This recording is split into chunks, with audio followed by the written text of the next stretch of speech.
We'll move on to the hurling action then, and we'll start with the Leinster Championship game on Saturday. Wexford 128, Galway 23 points. Matthew, you predicted Wexford to win, so a rare prediction win there for yourself. And obviously Michael Deedy, who was on the GA Hour with during the week, he actually predicted Wexford to win this game as well. So, what a win for Wexford, but what on earth is going on with Galway?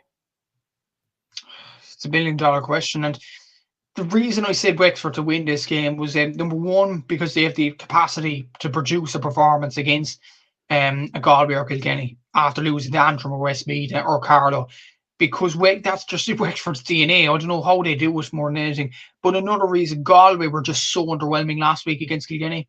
And that was a game where they had to target, we're going to win this game, set out a statement, set out a stall. But they didn't do it. They needed a last bit of points to get it over the line and even get a draw on it. But for Wexford to win this game, am I surprised?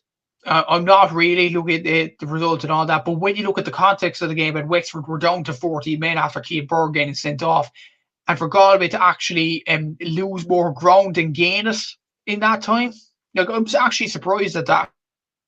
And that just shows the problems in Galway more than anything. It's just really, really poor. And it's some of the players that are just not performing to their utmost ability. The fans don't seem to be turning up, which probably shows as well that there's no belief with Henry Shefflin at the wheel as Galway boss. Like, it's just the fact that Galway are just slowing down more than anything. Like, you look at their performances from some of their players, like they're mostly that any player got from play was Tom Monaghan, Conor Whelan, and Gavin Lee with 2 points. That really isn't good enough to go on and win the game. And yeah, there's a lot of problems to be fixed within the Galway camp. There's no doubt about it. They still have Antrim to play. They still have Dublin to play.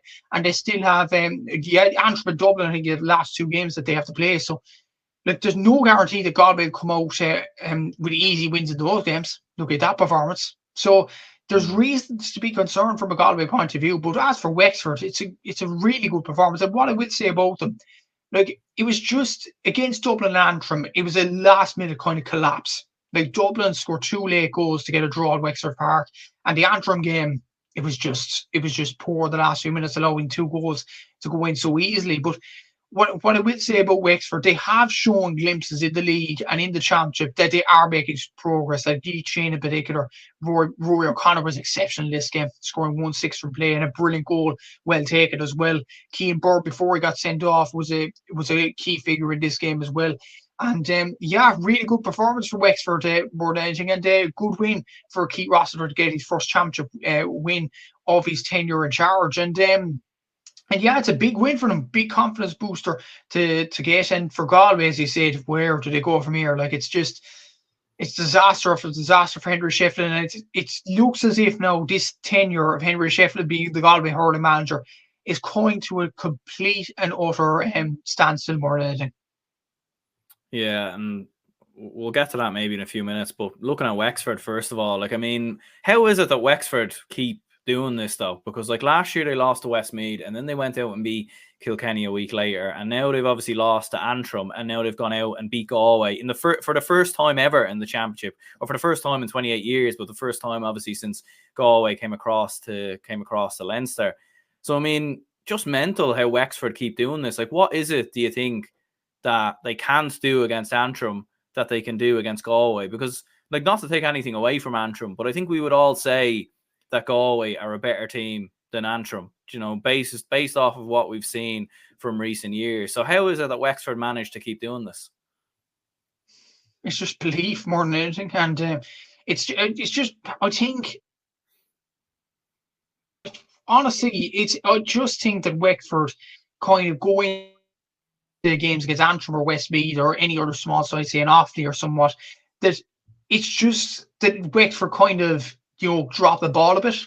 And I think against Galway or against Kilkenny and against a good performing Dublin team or against Clare, the All-Ireland quarter-final, as we've seen 2 years ago, I do think it's the fact that Wexford turn up for those games because they know they have to produce an 80-90% performance to go on and win this game. But for the Carlow and the Antrim games, they kind of just feel, oh, we could drop the ball for a few minutes or so. And yeah, that's just the way it is for Wexford. It's just it's a never-ending cycle more than anything, because a prime example, look at the Westmeath game last season, or the Westmeath game the previous year, actually, because that was an extreme example. They drew against Westmeath in that Leinster game. They then beat Kilkenny. And then against Clare in the other quarter-final, arguably they should have beat them, other than Aaron Shanahan late scored for Clare. So it's just, it's so weird. The Wexford are honestly the weirdest team in the country, and they have the quality players, and they have a good manager, Keith Rossiter. It's just about, kind of getting that element out of their game. And I think Keith Rossiter was on the way to doing that this season, more than anything, going to the Antrim game. But after the Antrim game, the questions started to go up again. I think the major test of Wexford's resolve and see how they turn the corner is the game against Carlow. I'm not sure when that game is going to be exactly. But if they go ahead and draw or lose to Carlow, then it's just like, what do you have to do, Wexford, to keep a bit of consistency going? It's just ridiculous at this stage. But yeah, they're just a weird team, Aaron. There's no doubt about it. Like, Lee Cheney, Rory O'Connor, there are some brilliant players in that team. They took 46 shots against Galway, so they dominated them from pillar to post in this one. They won this game by 8 points, which is a comfortable win. The question is, how on earth are they not able to produce it against Antrim and Carlow? Like, it's ridiculous more than anything. And I do think a win against Carlow would kind of put to bed the argument of Wexford's inconsistencies. They have to do that in the next few weeks to become a serious team in the Leinster Championship. Yeah, like it is mental, all right. Like, and even like looking at their record since they won Leinster in 2019, like they've won 6 games now in the Leinster Championship, and 2 of them have been against Kilkenny, and 1 of them have been against Galway. Like, it just puts it into perspective how mad of a record it is for Wexford, in fairness. But for Galway, though, as we were saying, like, it was just such a sorry performance, really, from a Galway perspective. Like, they were beaten. I thought they'd done all right in the first half. Like, they kept with Wexford. They were only 2 points down at half time. But it was really after that Rory O'Connor goal that their heads just completely dropped. And they seemed to completely fall off the gate. And like the energy was completely there from Wexford. Like, there was one moment where Adrian Tuohy gets dispossessed by Jack O'Connor. O'Connor puts it straight over, or Rory O'Connor, and he puts it straight over the bar. And like, for Galway, considering like Keane Byrne gets sent off, and no disputes about that red card at all. Like, I think we both would agree with that. And then like 20 minutes to go, and like Galway, they didn't even look like ever coming back into the game. They didn't even create goal chances. I don't remember a goal chance ever coming in. They were just hitting long balls, more in hope. Like, at one stage, you'd Fintan Burke nearly playing up a full forward, which was absolutely wild. It just seemed absolutely all over the place from Galway, and I don't know what the game plan was. And like, for Henry Shefflin, like, massive questions now on his shoulders. Yeah, exactly. It kind of derails the point more than anything that this would be a successful appointment for Galway. Because when you look at Henry Shefflin's first season, they got close to Limerick. They probably should have beat them, other than David Reedy had spoiled masterclass in them last few minutes. In the semi-final last year, they were outplayed by Limerick because Henry Shefflin decided to play one up top, and that derailed their whole season. And this season, they've gone back even further. So it's a case with Henry Shefflin that Galway aren't improving; they're getting worse. So something's clearly not working there. And players like Conor Whelan, Gavin Lee, there are potential in this team. Tom Monaghan as well, Evan Niall, Conor Cooley. There is some very good players in that team, but they don't seem to be performing for Henry at the moment. And the fans don't seem to be getting behind him. So that's an indication to me that this is just not working. Simply not. And look at their stats as well. Like, I quoted for Wexford GA. Wexford GA are brilliant for putting up stats when I'm not able to do it. It's brilliant resource to have. Wexford took a total of 46 shots. Galway took 30. That just proves Wexford were way on top in this game, despite being down to 14 men midway through the second half. Galway just fell apart. And it's really, really poor to watch. Like, 30 shots is what you'd expect in a football game, not a hurling game. And that's, like, it's just really, really poor from a pillar to post from a Galway point of view. Like, they scored 13 points from play. Again, not good enough. And there seems to be, a lack of cohesion in this team. Attack-wise, they're really, really poor. Defence, they don't really know what they're doing. Well taken goal by Rory O'Connor, but it was way too easy from a Galway point of view. And you just wonder what is going on in that defence. And even the lapses in concentration. You look at last season in the Kilkenny game and the Limerick game when defenders were kicking in front of Aaron Gallen and Killian Buckley last season. Like, these lapses in concentration seem to be, not getting improved, but they seem to be not worked on, if that makes sense. And that's a concern for Galway more than anything as well. So, yeah, it's a concerning time to be a Galway fan, and most concerning of all, actually, since 2019, Galway have not won a Leinster title. And by this game's evidence, and by the evidence of the Kilkenny game in Salt Hill as well, they are nowhere near a Leinster title this year either. So, worrying times from a Galway point of view, and I think Henry, he's going to say his last goodbyes at the end of this season. I just don't think it's working. Yeah, it definitely isn't, in fairness. Like, and even when you're going to Johnny Glynn, like, as well, and like, no disrespect to Johnny Glynn at all, like, he's obviously a phenomenal hurler and everything else, but he's been out of the panel for 5 years. Like, he's obviously been playing football for New York for a good majority of that. And like, even when you look at Galway, like, they had a huge amount of underage success there. They won 4 minor titles in a row in the late 2010s, and I think only two of those players have actually gone on to play senior level. So, like, it's just it's not really translating at all, and like, they're still very reliant on that 2017 crop. Like, I think 8 or 9 of them are still in there. Yeah, exactly. It just shows that the younger players, despite having a lot of potential in their team and winning a minor title in 2019, there seem to be a lot of players coming through the ranks, and they aren't showing the way, which is it's an unfortunate thing for Galway. Like, Declan McLaughlin, for example, isn't starting much games, and he was a standout youngster last season. Yes, Gavin Lee's getting a go, Tom Monaghan's getting a go, but just not enough of them. And that's a concern from a Galway point of view. You still have Pádraig Mannion there. You still have Daithí Burke in and around the panel. You still have Cathal Mannion, like a load of these players. And as soon as Joe Canning left, it's almost like they lost the colossal leader that they had, and they signed the confidence at the drain out of them. And that's a concern from a Galway point of view. And yeah, for Henry Shefflin, like, he went into the job as one of the best up-and-coming managers across the country. I think he wouldn't have expected his reign to end like this, honestly. So that's a concern more than anything for him as well. So, yeah, concerning times for Galway. It is, and like, you'd even like a scenario where they don't even get out of Leinster could even potentially happen now when you look at some of their remaining fixtures. You'd expect them to beat Antrim, but Antrim are coming in good form. You'd expect them to beat Dublin, but Dublin's record against Galway has been impressive as well. So it'll be interesting to keep an eye on. Other game in Munster, Waterford 321, Tipperary 127. I suppose the big talking point really here was James Owens, obviously, with the penalty running across Barry Hogan's site, obviously in the when the penalty was being taken. Bit mad. Like, what on earth happened there? Lack of communication, I guess, or something like that. I just, honestly, it's one of those scenarios where you just cannot explain it. Like, what on earth? Like, I will say yes, and I'll say it again, the same as what I said about David Goff in the Connacht final. Referees get a lot of slack, and they deserve a bit more respect than what they're getting on social media. But what James Owens did on Saturday is just inexcusable. Like, at least let Stephen Bennett retake the penalty, and at least give Barry Hogan a chance to save it.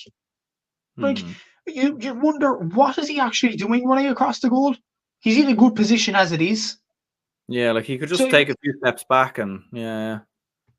It's so mind-boggling, Aaron. It's just, I have defended referees over the past few seasons, and like, I do stand by the point that referees get a lot more slack than they should. But that on Saturday was just, like, it's just frustrating more than, if in all honesty, Aaron. It's just really, really poor from James Owens, and you just wonder, like, the thing that boggles my mind, he was in a good position as it is. He was in a good position to the right of Stephen Bennett, to the left of Barry Hogan, and he still has the need to move across the goal while he's blowing the whistle. What's this? Like, it's really, really poor. And Barry Hogan has the right to feel aggrieved over that. And he was complaining to James Owens after that decision as well.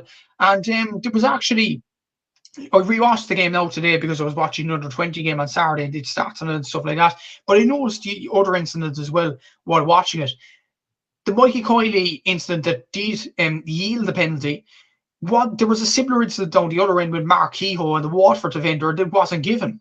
So Yeah. again, we're thinking consistency in the game as well. That it was a poor night from James Owens, and I think he'll admit that himself. But that sort of an error, I never seen that on a hurling or a football pitch or any Gaelic games pitch for that matter as well. So yeah, it was just mad state of events. Yeah, most certainly was. Like, and there was a few, as you said, like there was a few decisions really that that Tipperary can feel hard done by. Like obviously the referee when we discussed that. But as you said, like Mark Yeo could have potentially had a penalty. Like it looked like he was being held. Like there was obviously the whole incident of the point where one of the Waterford points, I think it was, where the referee, or one of the Tipperary points actually, wasn't it? Where one umpire, I think it was Wexford in Galway. Oh, it was Wexford and Galway, actually. Sorry. Like, so you had that happening obviously during the week as well, where one of the umpires gives a point and the other one doesn't, which was a little bit bizarre as well. Like going back to this game, like Kevin Mahoney booked for like a heavy enough challenge. Obviously, like in the build up to the second goal as well. So like it was just a little bit. It was a little bit mental. Some of the decisions overall, and as you said before, like no one deserves personal abuse or anything of that nature. And I think anyone who is going in on James Owens and giving him personal abuse, I think is completely in the wrong. Like that's just absolutely stupid. But at the same time, look, he does deserve massive criticism, and you do feel like there's been multiple errors now that he's been making in multiple games. So you feel like something has to be done at this stage, whether it's putting him on a Joe McDonagh Cup games for a couple of weeks or something, just because you feel like even for his own mental health, like it's just like it never, no good ever seems to come out of it, unfortunately. And it doesn't know. And what I will say as well, to have a few directed abuse to go at him for the Cork and Clare game. And I think, honestly, I will say this, Cork deserved the red card last week. But to get controversy last weekend and this weekend, surely the GA have to step in and say, look, James, go down to Christy Ring, Joe McDonagh, Nicky Rackard, just to gain a bit more confidence here. Because the decisions he's making it does affect the game if a referee is not feeling confident. And I just feel with James Owens, there is a need there to just drop him down a peg or something like that, because it's clear something's clearly not working there. And those decisions are just going to keep going over and over and over again if the GA don't take action over this. So I do think you make a good point there, drop him down a level and gain a bit more confidence doing that as well. So yeah, I think that's going to be key for the GA next few weeks. And it will be interesting to see where they think that, like with Sean Stack actually got appointed as referee for Limerick and Cork this weekend. He got a bit of flack for the game in Wexford and Galway last and on Saturday. So like for him to go into the bear pit of Limerick and Cork isn't much of a wise decision from the GA either. I just wonder, is it just the fact that GA referees have failed fitness tests, or they're just not enough of them, that they keep appointing these referees 2 weeks in a row, 3 weeks in a row? It has to affect these refs, no doubt about it. So I think something has to be done about this. And dropping James Owens down, I think might be the right thing to do. Yeah, and I think the whole age thing is ridiculous as well. Like with John Keenan as an example. Like I think if you're good enough to ref, you've still got the fitness there. Like everyone's body is different, like some people, like we see it with players all the time, some people can continue to mad older ages. I think if you're good enough to referee and you're passing the fitness tests, regardless of what age you are, you should be good enough still to referee. So yeah, it's just a little bit ridiculous there. But looking at the game, obviously there was a game that was played, and look, Waterford obviously started the better. They were leading for the vast majority, and Tipperary obviously managed to pull it back. Who do you think will be happier coming out with the draw? Like, I mean, you feel like Tipperary really needed the win, maybe more so than Waterford needed it, but at the same time, a draw arguably is slightly better for Waterford than it is for Tipperary. Or then again, there's an argument that neither of them are really happy with a draw. I think honestly, Waterford might be just slightly happier with the draw. And yes, they do have Limerick in the next few games, but I think the Clare game is going to be vital for the Menanas. It's going to be a really, really good game, more or less, for Waterford. And for Tipp, look, I think the main losers out of this draw was actually Cork, because it now shows Cork have to get something out of the Limerick game next week, which is obviously a hard thing to do. And they were kind of hoping that Tipp would win this game and all three sides would end up with 2 points. That faint hope is now gone. So Cork are the real losers out of this. I do think for Tipperary, I know they're only on 1 point, but there is still room to manoeuvre to get back into contention, because they have 2 games in Seppelt Stadium, one against Clare, which I think they'll just edgily lose out that game, given the performance that they did give against Waterford. But I think the game against Cork is a winnable game for them. So I do think there is hope for them to get 3 points on the board there. Score difference is a big thing. And it'll be interesting to see how much Limerick can put on Waterford. Can they put as much as they did on Tipperary or anything like that? It'll be interesting to see in the next few weeks. But in terms of a performance more than anything, like in terms of shot accuracy, Tipperary actually they had 46 shots, but at a 60% shot accuracy, 61% from play. If you remember against Limerick, it was 43%. So I do think Tipperary will be quietly happy with the performance that they did give on Saturday night. Waterford, if anything, I think the performance against Cork was better than it was in this game. There was effort. They had 43 shots. They had a lot of attempts on goal. But I just think something was off about Waterford's touch on Saturday. I just think a lot of balls, slipped through their fingers and things like that. They had 13 wides overall, 4 dropping short, which isn't good enough really. The puck outs, I think they lost their first 5 puck outs in the first half alone. So that's something that Davy needs to fix as well. So in terms of the grand scheme of things in Munster, I think the real losers are Cork. In terms of the game itself, I think Tipperary will be happier, because the performance they gave showed a lot of guts, and it showed that the game against Limerick, they were really, really poor and way off it. But in this game, they're well in it up until the last minute, and they could have even won it towards the end of the game as well. And maybe if the decisions went their way, we could have been talking about a different story and the Tipperary win. So I think they'll be quietly happy with that performance, given that the performance they gave against Limerick 6 days previous. Yeah, absolutely. Like they showed a lot more battle and a lot more fight. And as you said, like Mark Keogh, very good, 4 points from him. Alan Toynan with 2 points, Jake Morris with 3 points. I mean, the most important thing is all 6 starting forwards all scored. And then Noel McGrath and Owen Connolly obviously getting a couple of points each as well. So certainly will give Tipperary a bit of hope going into the final 2 games. And I suppose for Waterford, like they're in a good position. I think they will be disappointed, because if they had won this, like it would have been done and dusted, in my opinion. Like Tipperary wouldn't have been able to catch them. I think it would have been very unlikely then for Cork as well. You're talking about a whole host of different results needing to happen for Cork to even potentially turn it around. So yeah, look, it's up in the air. Can Tipperary still get out of Munster, do you think, or is that them gone? I mean, they're gonna, as you said, that score difference is a huge one. Like they're obviously at minus 12 as it stands. And they're going to need results to go their way. They need Limerick to hammer Waterford. I think with this Waterford team, with the effort that's there this season, as of right now, I don't think Waterford will get hammered by Limerick. So that's a negative for Tipperary. And as well as that, if that doesn't come to fruition, they have to hammer Cork in the last game. And again, it depends on Cork's attitude going into it. The game against Limerick is going to be big from a Tipperary point of view next week. If Limerick manage to win that game and win it at a canter and Barky Keefe, Cork are out of the championship. And Cork have no way of fighting back. So I think that's a major opportunity for Tipperary to run asunder on Cork. So I do think there's still hope for Tipperary to get out of Munster. And even not just the Cork game, the Clare game as well. Yes, Clare are very good at the moment, and they have good performers, obviously, winning the league. With Aidan McCarthy and Tony Kelly coming back into the team and things like that, that's a good sign for Clare. But the game's on in Thurles. And I think for Tipperary, to Tipperary folk to get behind their team, that's a major opportunity to do so against a decent Clare side too. So I do think with the performance that they did give against Waterford, there was a lot of positives, like Patrick Bonner-Barr coming onto the pitch and doing well. Sean Keneally getting 1-1 as well off the bench was a positive sign. Owen Connolly had a very good game in my view in midfield. Jake Morris did as well, and Alan Toynan did too. So I do think Tipperary showed a lot of fight, and it will stand to them in the next few weeks as they face Clare and Cork in Thurles the next few weeks. But again, a few scenarios have to happen for them to get out of Munster. I still think it's possible. It's more possible than the likes of Cork at this present moment in time, but it's still going to be very hard to see them come out of Munster, in all honesty. Yeah, like, and I think an important note on that as well, like if Limerick do beat Cork this week, then that's them in the Munster final, like done and dusted pretty much.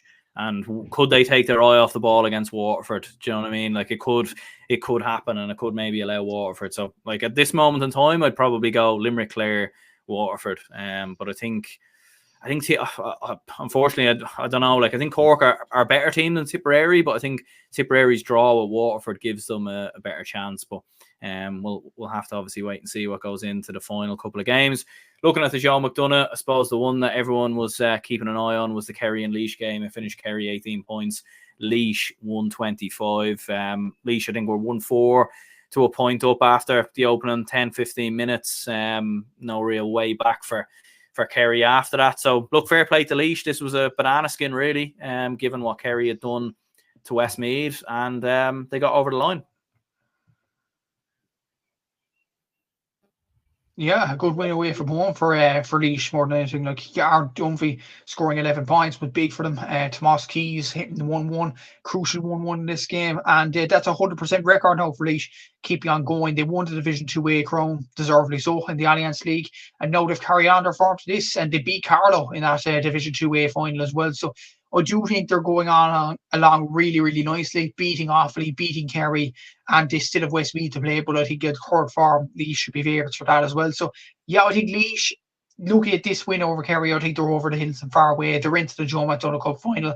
It'll be a question who will join them. Will it be Offaly? Will it be Kerry in the next few weeks? So I think Offaly play against Kerry next week or the week after. So that's going to be a crucial game to decide who will get into that final. But Downer there as well, as you're going to mention as well. So yeah, it's going to be interesting with the places involving Kerry. But for Laois, I think they're in the Joe McDonagh Cup final already. And after a very good season, one back against them winning it. Yeah, I think they're certainly the favourites at the moment, and like a fairly comfortable win there.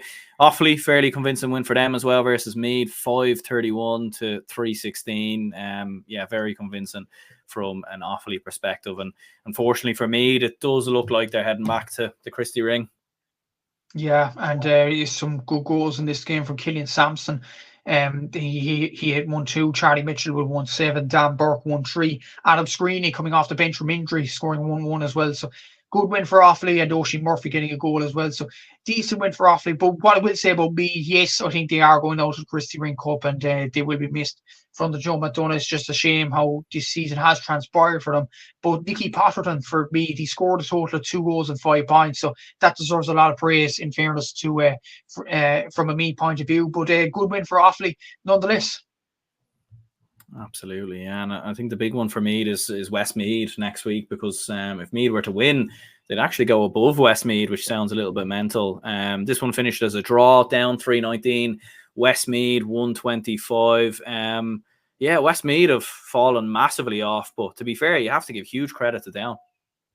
Yeah, massive credit. I didn't expect Down to get 80 out of this game, considering how Westmeath have performed in the last few games. They produced very well, very good performances in Division 1. I know they did do well in the previous 2 against Offaly and against Kerry and the Joe McDonagh, but they did nearly beat Tipperary in Semple Stadium, let's not forget. And that's the Tipperary team that produced a brilliant performance now on Saturday night in the Munster Championship. So for Westmeath to be struggling like they are, it's a hard one to fathom more than anything, and you don't know what's going on in Joe Fortune's team at this present moment in time. Credit to Pierce Open Crickard of Down. He scored 13 points in this one, and Tommy McGrattan scored 3 goals and 2 points, so a hat-trick in this game. So well done to him for doing that. Westmeath, Killian Doyle, really reliant on him for scores with 1-7, and that's probably Westmeath's problem. They rely too much on the likes of him, the likes of David O'Reilly, who got a goal against Offaly. He scored another 5 points in this game as well. So yeah, I do think it's a good result for Down, and definitely puts them in contention for the semi-final spot. But for Westmeath, it's back to the drawing board. It's a poor result for them, and they're more so in a relegation dogfight than they are in a promotion one. So that's a bad sign to have from a Westmeath point of view. But just on a side note, for the Joe McDonagh Cup games, Aaron, with so few games on this weekend, didn't you find it quite baffling that Westmeath and Down and Offaly and Meath weren't even shown on the Sunday game last night, despite there being 5 other games? Yeah, I was surprised by that, actually, to be honest, because I thought, like, even they only showed a report of the Kerry Leash game. Like, it didn't even have, proper commentary or whatever. So yeah, a little bit unusual, to be perfectly honest. Like, like usually the shows run a little bit longer. So yeah, I don't know. I was a little bit surprised by that, to be honest. Like, it would have been great to see down Westmeath. Like, I think these games were on Clubber this week, were they, or was that just last week? 2 games were on Clubber. Down Westmeath was the only one not shown, and it was a shame. Look at the scores in this one. Yeah, that's what I mean. Like, it would have been great to see the highlights in this, because like down do seem to cause a couple of surprises and shocks over the last couple of years. Like, they've taken a cut off a few teams here and there. So I mean, yeah, it would have been great to see this, and but unfortunately, that is the Sunday game. What we want to see, we rarely see. Exactly, and you go back to the discussion in on League Sunday earlier on the year about how they improve hurling, and inviting the likes of Peter Fortune and Joe Fortune onto the panel to see how they improve hurling and how they could rise up the lower counties, and they're just not going to show them. It's just a shame more than anything, Aaron. It's just, I'll say this before, and I'll say it again. Like, looking at that episode that RT put out, and the fact that it didn't show any, if any, very, very few of these lower level hurling games, it's just a bit hypocritical for me, and it's a shame. So yeah, it's poor from RT. Yeah, it definitely is. But yeah, hopefully we do get to see more games moving forward, but something tells me that we probably won't, unfortunately. But yeah, in terms of player of the week, moment of the week, what would you be looking towards? In football, for player of the week, I'm going to go for Rob Finnerty. Brilliant performance by him. Obviously, 89% shot accuracy. Don't get much further than that. Damien Comer deserves a lot of credit as well. For moment of the week in football, I suppose Galway winning that Connacht championship. Like, Conor Gleeson scoring that last minute point. Fair play to him with the flack he has been getting online. So that'll be my moment of the week for football. For hurling, for player of the week, it's a tough one. I'll probably go for Rory O'Connor though, 1-6. I think you can't really complain about that. Front play as well, so really good performance from him. And for moment of the week, it's tough. I'll probably there wasn't much moment of the week, in all honesty. I suppose Sean Keneally's last minute goal for Tipperary to level it against Waterford, that'd be my moment of the week. So yeah, that'd be my moment of the week this week. Yeah, I think for player of the week in football, I probably would edge towards Rob Finnerty as well. I thought John Maher actually had a very, very good game for Galway, in fairness. But yeah, I probably would go with Robert Finnerty. Moment of the week. Yeah, I think like you're looking at Wexford's win versus Galway. I think, to be fair, like first time they've beaten them in 28 years, especially coming off the back of losing to Antrim. And yeah, look, in terms of hurler of the week, like you look at Stephen Bennett, who scored 2-3. You could look at Rory O'Connor, to be fair, who had a very, very good game. Probably would edge towards Rory O'Connor as well, in fairness. But yeah, look, we'll go ahead and wrap this up here. I suppose anyone who's tuned in, if you could hit the like button and subscribe, that'd be very, very much appreciated. And yeah, anyone who let us know your opinions on the games, for anyone who didn't tune in live. And yeah, until the next one, we will speak to you all again soon.